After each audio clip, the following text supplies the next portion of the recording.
Ferial Hafajee, how are you? It's lovely to be with you after so long. In the city of Joburg. Isn't it gorgeous? Exactly, it's beautiful. I don't know any other journalist who keeps a closer eye on the city than you. So we really are privileged to be having this conversation with you in the lead up to the critical November elections. It's no debate now that Joburg is broken. Just lay it out for us. How broken is the city and can it be fixed? So I'll tell you a story of how I came to an understanding of Joburg. I used to go to my mom's house in Mayfair, which is just a little southwest of us here. And I started noticing that very often my old lady, who was like maybe 89 at the time, didn't have electricity. Or her carers were bringing back water, carrying it on buckets on their head.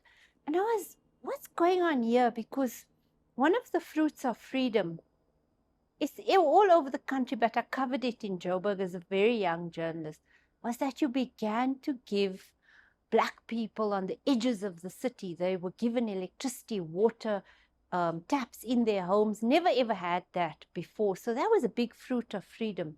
And you started seeing it not being available to people. And at the time, if there was like 350 power cuts or areas didn't have water, that was a big story. It still made the front of the Daily Maverick. You know, today I counted by the end of July, literally thousands of water cuts. Literally, I think at some point, tens of thousands of electricity cuts in that month of July. It's become so normal that I feel like we're frogs in boiling water that we don't even notice it anymore, you know. Buckets are part of your life. If you're lucky like me, you've got solar, but you're planning your life around things that aren't there for you. And that for me it's devastating. Things that should be just part of normal daily life. You open the tap and water comes out. Yes, and electricity extension, a big story of freedom, not there any longer. We may not have load shedding, but in Joburg, we have so many outages that if you look Selby just behind us there, businesses are closing like anything because they say they can't afford the costs of a generator. Very expensive. Diesel costs gone right up. So business is shutting fast and then people are out of work. So you see that all over our streets and in our parks. For me, it's a very sad story. You know, it's not one that makes you angry anymore. It just makes you deeply sad because it's a city of such popping potential and also beauty. If you look at this place where we do our interview now. What is most broken and can it be fixed? Well, for Give me maybe it's top like three. the technical stuff. It's the three networks. If we can fix those, that's electricity, water, and our transport system. So a little bit about transport. I mean, it's a joke that maybe those of us who cover Joburg, we are often potholes correspondents. You literally are counting, understanding why our roads feel like they do. But worse than that is these beautiful highways that link the city. If you look at the maintenance on them and the carriageways underneath, if you drive under them, you'll see that it's so broken that it's perilous for us to, they haven't been maintained. So for me, those three things, if we begin to make inroads into fixing those three, then the undergirdings, the spinal column, if you like, of the city begins to be healed and to be repaired. Don't we also have a broken politics? We have a severely broken politics. So, you know, there was this understanding that power sharing becomes a public good. If we don't give politicians supermajorities, the understanding went, they'll become more, they'll serve us better. That power sharing would mean a greater democratic dividend. In fact, in Joburg, since the coalition government came in, it's a long time now, in fact, service delivery standards have gone down. And any set of indices or data can show you that. Why is that? We can chat about it. Why? You tell me. Sure. So what I've come to understand and realize is that if you put a whole lot of popcorn parties into power, these are parties with 1, 2, 5, 9, under 10%, really their instinct is only about self-preservation. We've got over 600 parties now registered for the election in November, if you drill down deep, I think for many of them, it's just about a job. Once parties like that get into power, and of course there are laudable exceptions, but on the whole, they're in it for themselves. They're in it to see what they can extract from the city. There isn't really service to their constituencies. And I've gone to check from the constituencies which have elected these small councillors or small parties. Very little happening there. If you look at, for example, Lenasia, that's where the Al Jamaa two members work come from. I think there's only two. Lens has suffered fundamentally. If you look at parts of Soweto, Eldos, etc., they've put in place councillors who've simply failed to serve them. So if you can't even serve your own constituency, how do you then serve a metro, is the question that you're basically posing. I think it is, and that's why after the election we're likely to have probably well north of 100 councils run by coalitions, which is why the coalitions bill that sets a threshold for representation, they haven't decided on the percentage yet, that says you can't have these debilitating, disabling motions of no confidence all the time. That means Joburg's had like 10 mayors in 10 years now. That these things don't work for the people. Unfortunately, that coalition's bill is going to take another few years to get through Parliament. And it's urgent, really. Yes, that's why I don't know. I really thought, coalitions, now they're going to serve us. Not at all. Not at all. And I don't know what form better serves people in a city like Joburg. What about the two, I'll use the word dominant, because there's a poll that's come out now that really puts a spanner in the works, but the two dominant parties, the ANC and the DA, aren't they the main problem?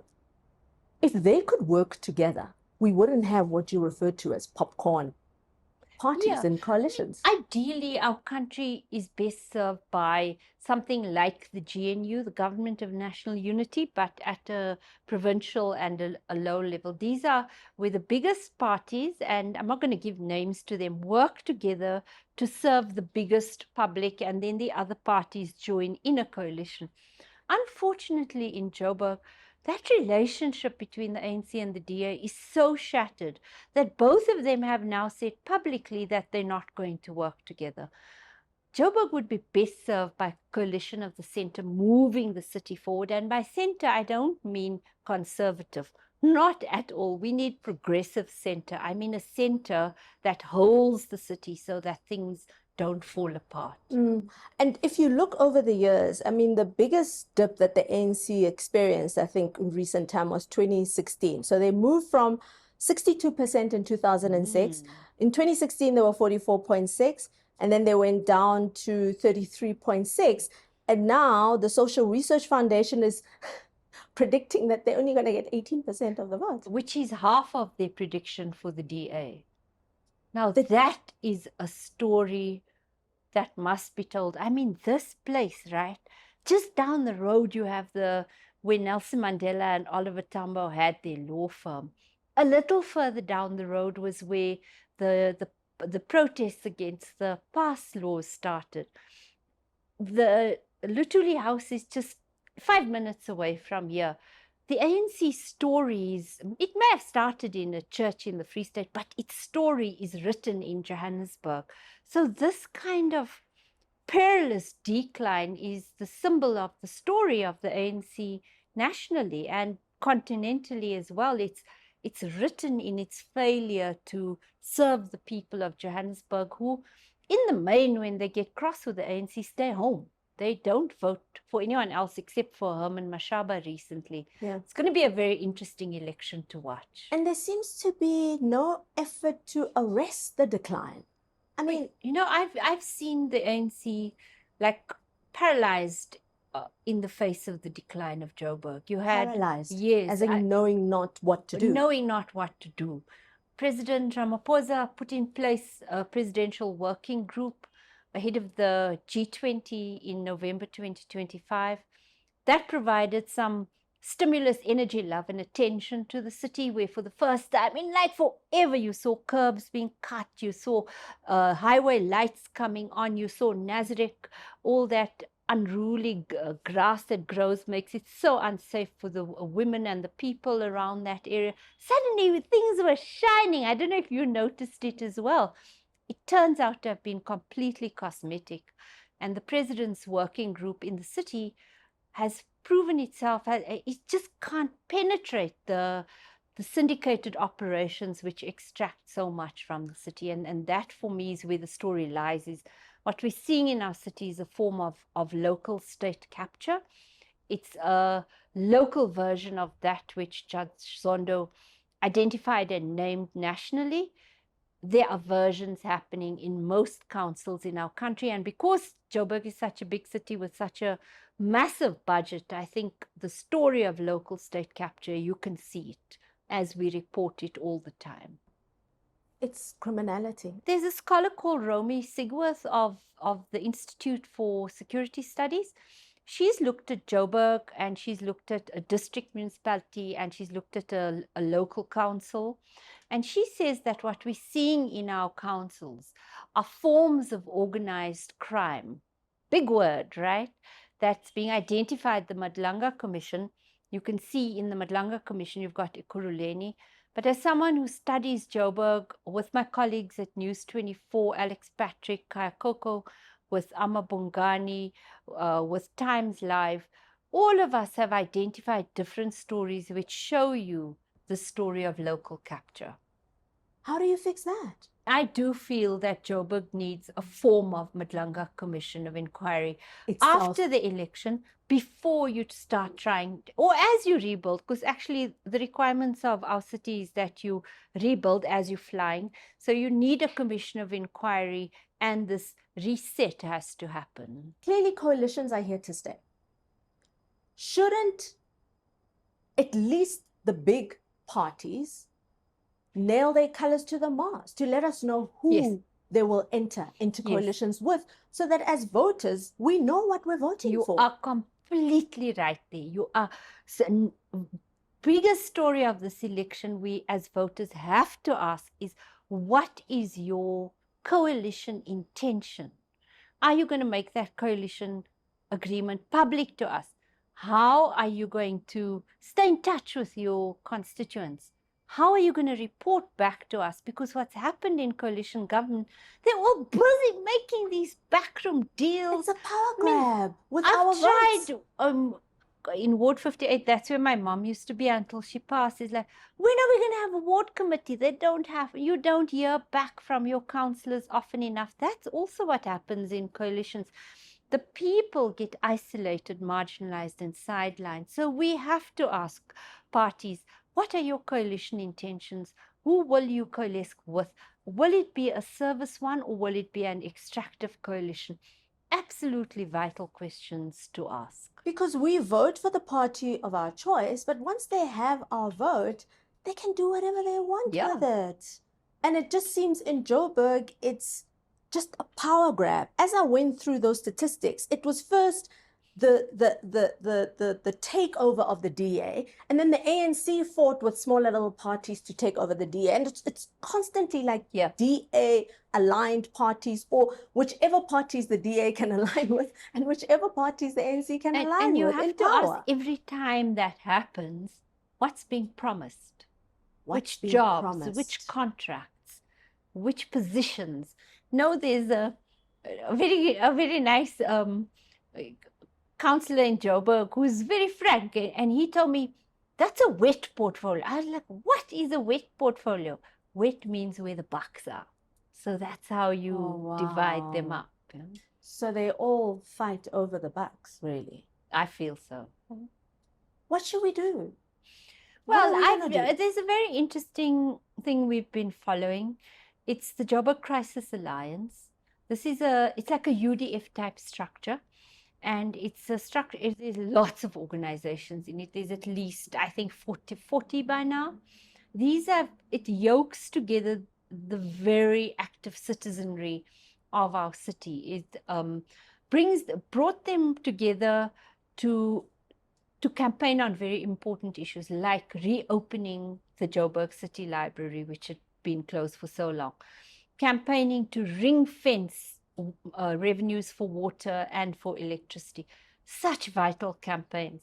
But ahead of the elections, the JCA has gone around the city to each region, brought people together, and really made me, as a journalist following this process, much more literate about what our expectations should be of councillors, what our expectations should be of mayors, and a deep literacy about what is it that local government should give to you. So electricity, water, roads, libraries, clinics that work, safe streets, street lights, all of that is in the purview of local government. This is what makes democracy meaningful to people. And I feel like it's active citizenry joining organizations like those, and any politician having to be also cognizant of that role of civil society as a representative of the people that will drive our city forward. I don't think the days of voting and entrusting to politicians that they're going to do the job is way past us. And how do you hold them accountable? We have to, I mean, in communities, have to organize, have to strategize, have to mobilize to ensure that they report back. You also have to know, like, technical stuff, which is difficult to know. What's the budget for your area? Is it being spent timelessly? Who's getting the contracts? You know, it's really like nuts and bolts democratic work. Some people may argue, Ferial, that Joburg needs technocrats, really, not politicians. Definitely. I mean, that's what this, if you look at, so we're the only city that chose to organize ourselves in these quasi-privatized entities. Now we know them as like almost pejoratively, you know, Joburg Water, City Power, pick it up, don't pick it up. Yeah, and they like, on their boards, if you study their boards, these are supposed to be the most highly qualified people in your city sitting on those boards. They're not. And then if you look further down, how many engineers are working in each of them? How many properly qualified waste removal people are working in picked up? It's almost very zero. sparse. Yeah. There's a hell of a lot of cadre deployment and employment of family happening there. If you saw Kaya Koko's work on City Power, I mean, the former MD who, like, I don't know what happened there, but she had employed her entire family into City Power. So nepotism, these are big things that we have to disrupt. Eh? And citizens need a way to effect that disruption. We have to. And I think the Joburg Crisis Alliance, the Josie My Josie movement, is responsible for how wonderful Marshalltown is looking. They offer us indicators of what happens in our city. And there have been cities which have turned this around. If you look at Bogota, I look at Detroit a lot. I think if we look toward Nairobi, which I believe is really looking good. If we look to Addis, which I hear has had a real growth is spur. Looking amazing, yeah. There are places that teach us it's not impossible, and I don't think it needs to take 10 years. How should voters feel about these, I love the word popcorn that you use, parties who have been party to the mess that we're currently dealing with right now? That's the ultimate value of democracy, is that you make up your own mind. Yeah. But what has become clear to me is this concept that I think Dr. Crispian Oliver first alerted me to. It's called be careful of political entrepreneurs. Yeah? These are like populist characters, very charismatic, take up leadership positions in communities, get into power, and then do absolutely nothing for you. To begin to identify that and ask questions like, how are you going to come back to us? How often are you going to come back to us? There's a very good question in this JCA process I've learned. Do councillors live in the communities that elect them? Because that's really, really a big one. They have to live where their people are. So you can go knock on their door and say, what's happening here? Right? Some of them have houses there, but they don't live there. Absolutely. Which is very scary. So voters need to do more. We need to do more homework. We need to question our own political parties. Obviously, everybody wants to vote for the political party of their choice, but you've got to be critical of them. and probe them So I in a suppose way. it's a natural maturing of democracy. Those numbers where the ANC got very high in 94, higher in 99, does really well in Joburg until it drops off a cliff. That's because it was delivering to people. You know, under Park Stow, you really did get the adjoining of Soweto with the city. It was no longer the dormitory town of apartheid. It's a city, you know, it's got roads and it is still that in many ways. But that was the work of conscious politics that delivered to its people. People are not stupid. So as soon as that stops happening, you see that decline starting to happen. I was going to ask you, what would you consider the golden years in Joburg? Those were the good years. I mean, those were the years where you had the best technocrats deployed into the city. There was a time where cadre deployment was not a swear word. The ANC put its best people. Kenny Fischler, now CEO of Standard Bank, Ketso Gordon, now CEO of the SA SME Fund, which is another lovely story that should be told. That's the quality of leadership we had here. We had a young Park Stow, quite a visionary mayor. We had Amos Masondo doing his stuff. So in those years, I would argue that certainly our lives improved, you know, and then things happen, you know, the capture happens and you feel it in a city so immediately and so viscerally that I think people know this. But the ANC is now using that argument that they want all of Joburg in order to fix it. That ain't gonna that it's happen. The opposite. It's I mean, the I've coalition politics that has led I've them seen to that. this demise. I go to Lutuli House for briefings quite regularly, and yes, the ANC has come to understand that majority governments probably deliver better. But I think that idea of the ANC going up to 60% after what it has done to the cities is not going to happen anytime soon. But no matter who takes over, Joburg is broke. They're going to have to run so broke. You know, they can't even city. like, I tell you how broke at the weekend I watched from my WhatsApp group. There was a place where this really good city power official who's on the ground with his community, he couldn't get to them because there was no petrol for the truck. Like, that's what was said on the group. So now that's really broke, right? So what's going to happen? I think business is going to have to do intervention like it did with Eskom and Transnet. It's going to have to become the fourth pillar of Operation Vulindlela, and the money's going to have to be ring fenced because we're paying a lot. I don't know about you, but our bills are really high. Has to be ring fenced, go to the right places. The 10 billion rand right sizing deal for the workers of Joburg. I don't know that we can afford that right now. Treasury has said decisions that are going to have to be made. Yeah, and there is this notion that those who see the writing on the wall that they will be out of the Joburg metro may want to steal as much as they can while they can. What is your response to that? I think I've noticed quite a lot of retirement planning happening in the city. There's a lot of projects that you see there's billions going into them all of a sudden. There's a place I watch, like a BRT station, which keeps being fixed and broken and fixed and broken and fixed and broken, like Lillian Goy Street onto its third iteration. Those become opportunities for extraction. So I think there is quite a bit of retirement planning happening in front of our eyes. Huh? That is so disheartening. It happens. It happens everywhere in the world. Administrations which know they're on the way out get worried and then they do these things. Huh?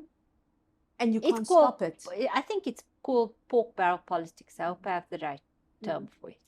And citizens have to just watch and wait. Well, I think you've got many eyes on what's happening and many court cases being fought to stop it. You are a serious journalist, but you can see the heart in your journalism. You love the city. It's home, you know, like it's home. And I think the language of brokenness and irredeemable brokenness that other people from outside might place on it. They don't know this place, you know. Look at this morning. It's beautiful out here. It's a city of vibrancy and hustle. Every Thursday we do something called the Gig Guide, which is a guide to what's happening in the city. And for me, it's soft power, it's art scene, it's fine arts, the dance, the absolute engagement with city life means that you can be doing something every day, every night, and sometimes 3 or 4 things in a night. You know, the F&B art coming up soon. There's latitudes all of us go to every year. This, like the culture and the sheer grit and the social capital of the love that people have for the city, it ain't going to die, no, but it can be much more than it is with so much money. Thank you so very much. Thank you. I love chatting to you. We really appreciate this. You're just a wealth of knowledge. Thank you for your questions.